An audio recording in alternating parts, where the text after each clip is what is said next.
Rule number 5, establishment and location of rescue rooms. इसका सब rule 1 क्या कहता है? कोई भी बिलो ग्राउंड माइन जिसमें 100 से ज़्यादा ऑर्डिनरी एम्प्लॉयड है और 35 किलोमीटर के अंदर में कोई भी रेस्क्यू स्टेशन नहीं है, वहां पे क्या करना है? ऑनर को रेस्क्यू रूम बनाना है। रेस्क्यू रूम कहाँ बनाएगा? अंडरग्राउंड में थोड़ी बनाएगा, वो सरफेस पे बनाना है। ठीक है। और अब ये क्या करा आगे कि यदि मान लीजिए इस रेस्क्यू रूम को एक से अधिक माइंस के लिए आप यूज करना चाहते हैं, तो कंडीशन क्या क्या है आपके पास? पहला कंडीशन ये कि वो सभी माइंस एक ही ऑनर की होनी चाहिए।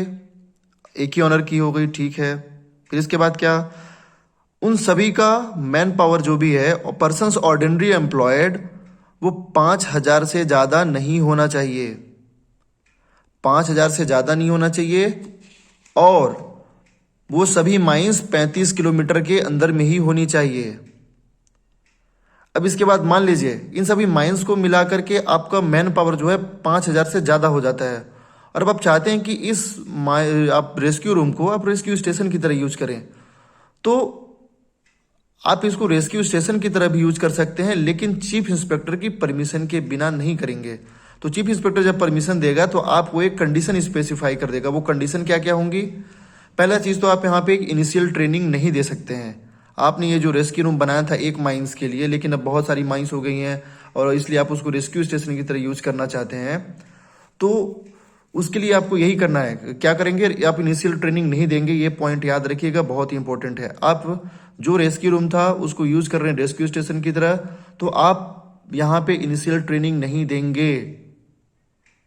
और ये तभी कर पाएंगे आप जब 5,000 से ज्यादा होगा आपका पर्सन्स ऑर्डिनरी एम्प्लॉयड। और यहाँ पे क्या होगा? ये जो आपने रेस्क्यू रूम को अब रेस्क्यू स्टेशन की तरह यूज कर रहे हैं, सेल्फ कंटेंट ब्रीदिंग एपरेटस कम से कम 15 सेट रखे जाएंगे और इनका जो ऑपरेशन आवर रहेगा वो 2 आवर्स वाले होंगे। 2 घंटे कम से कम ये काम करने वाले 15 set self content breathing apparatus रखे जाएंगे। और इसका इंचार्ज कौन होगा? बी में क्या बोल रहे हैं? देखिए इंचार्ज के बारे में दिया हुआ है। इसका इंचार्ज कौन होगा? इसका इंचार्ज होगा इंस्ट्रक्टर क्वालिफिकेशन वाला व्यक्ति, इसका इंचार्ज होगा। और मिनिमम 5 रेस्क्यू ट्रेंड पर्सन्स रखे जाएंगे, जिनमें से कि एक रेस्क्यू रूम इंचार्ज वाला व्यक्ति शामिल होगा।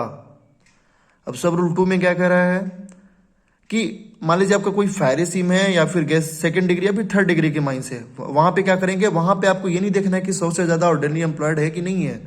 आपको 100 से ज्यादा हो चाहे ना हो, irrespective of the number of persons ordinary employed, आपको नहीं देखना है कि कितने हैं, बिल्कुल बनाना है तो बनाना है।